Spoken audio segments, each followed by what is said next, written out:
আজ আমাদের মানালি ঘোরার প্রথম দিন। আজকে আমরা চলে যাব সোলাং ভ্যালিতে।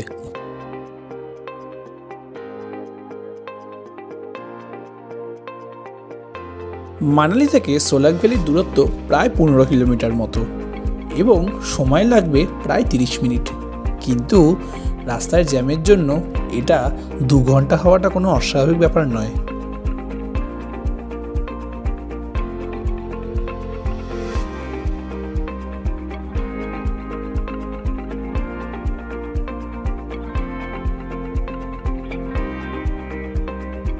বিয়াস নদীকে বাম পাশে রেখে প্রকৃতির অপরূপ সৌন্দর্য উপভোগ করতে করতে চলেছিলাম আমরা সোলাং ভ্যালির দিকে। সে যেন এক অপরূপ দৃশ্য। সামনে বরফে মোড়া পাহাড়, বাপাশে বিয়াস নদী আর মসৃণ রাস্তা।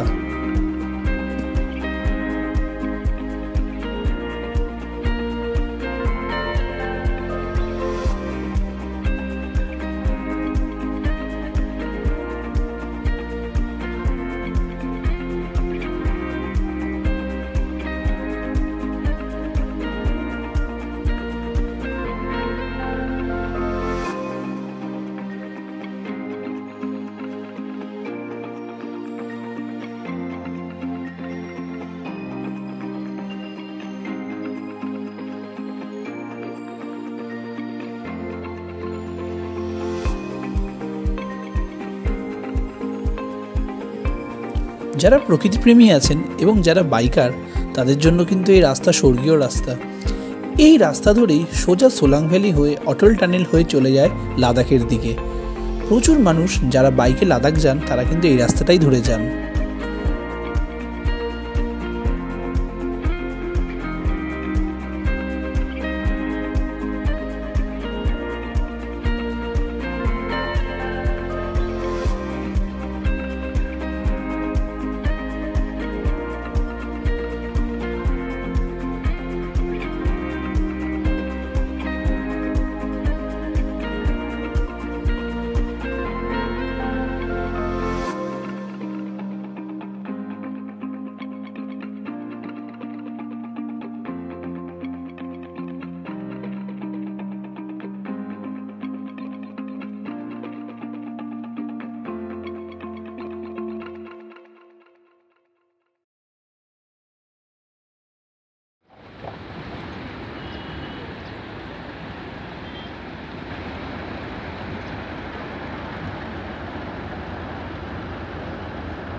আশেপাশের মনোরম দৃশ্য দেখতে দেখতে আমরা এগিয়ে চলেছিলাম আমাদের গন্তব্যস্থলের দিকে।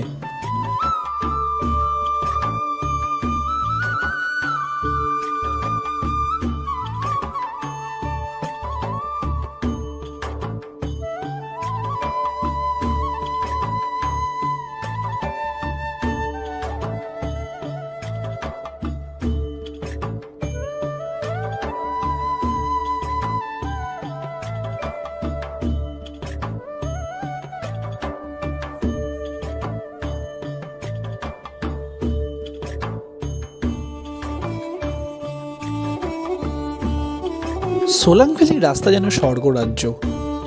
এই রাস্তায় আসতে গেলে কিন্তু খুব সকাল সকালে বেরোতে হবে, নইলে জ্যামে পড়া অবশ্যম্ভাবী। আমরা খুব ভোরবেলা বেরোলেও প্রায় 2 ঘন্টার জ্যামে ফেসেছিলাম, এবং আমরা যখন ধীরে ধীরে নেমে আসছিলাম তখন গাড়ির যা লাইন দেখেছিলাম তাতে মাথা খারাপ হওয়ার জোগান।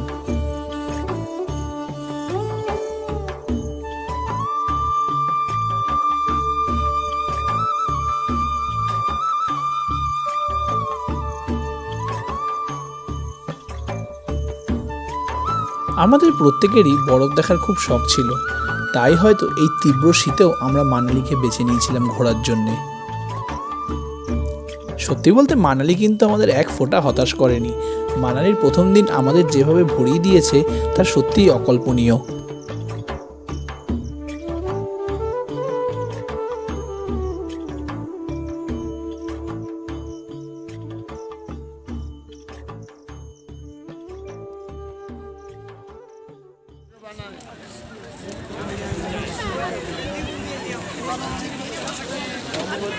भैया ब्रेड पकौड़े के कितने पैसे हैं?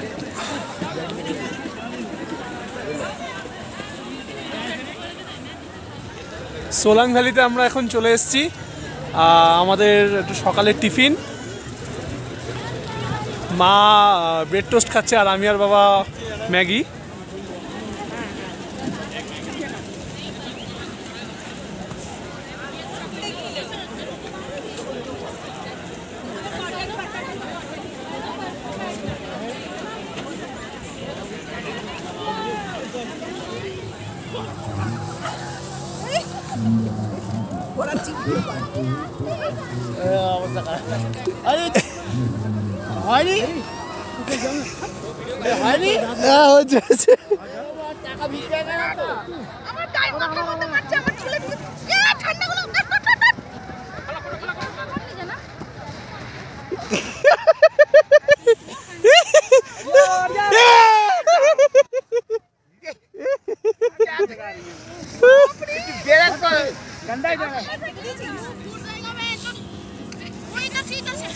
তোলো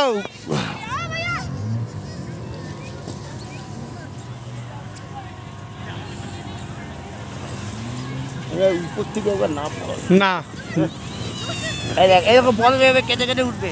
এই দেখো এখানে বিভিন্ন টাইপের রাইড হচ্ছে, ও প্যারাগ্লাইডিং আছে, স্কিটিং আছে, তারপরে একটা দিক থেকে টায়ারের একটা ইয়ে রয়েছে, তারপর স্নো কার যেগুলো হয়, স্নো বাইক চড়ার ইয়ে রয়েছে। তো বিভিন্ন রকমের অ্যাক্টিভিটি চারদিকে হচ্ছে, তার মধ্যে সাবধানে নিজেদের মতো করে এনজয় করতে হবে, ব্যাস এটাই।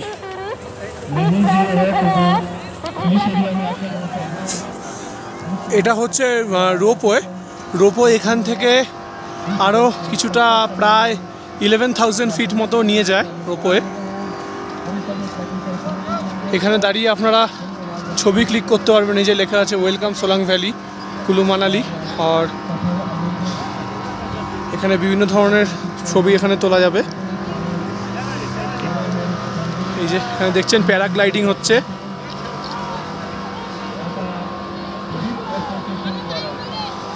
প্যারাগ্লাইডিং যখন যেখানে থাকবেন খুব সাবধানে থাকবেন, কেন কি যখন তখন যেখানে ইচ্ছা যে এসে ঘাড়ের উপর পড়তে পারে প্যারাগ্লাইডিংয়ে।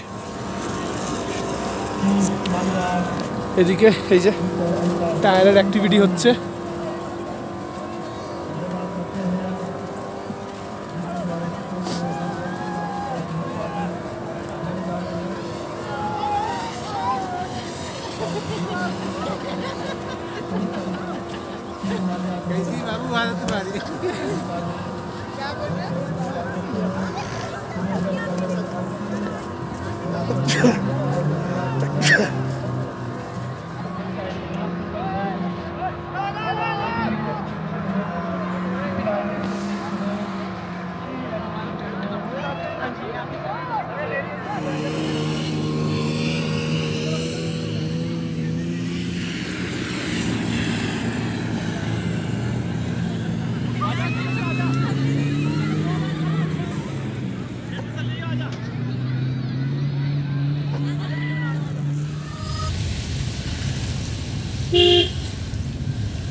এবার আমাদের সোলাং ভ্যালি থেকে নেমে আসার পালা ছিল।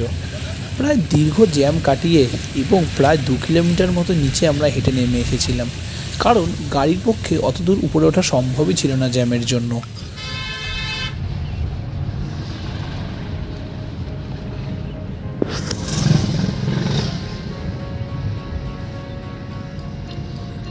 ঠিক যেই কারণে আমাদের কলকাতা থেকে এত দূর ছুটে আসা, সেই সোলাং ভ্যালি কিন্তু আমাদের এক ফোঁটা নিরাশ করেনি, বরং আমাদের দুহাত ভরে ভরিয়ে দিয়েছে।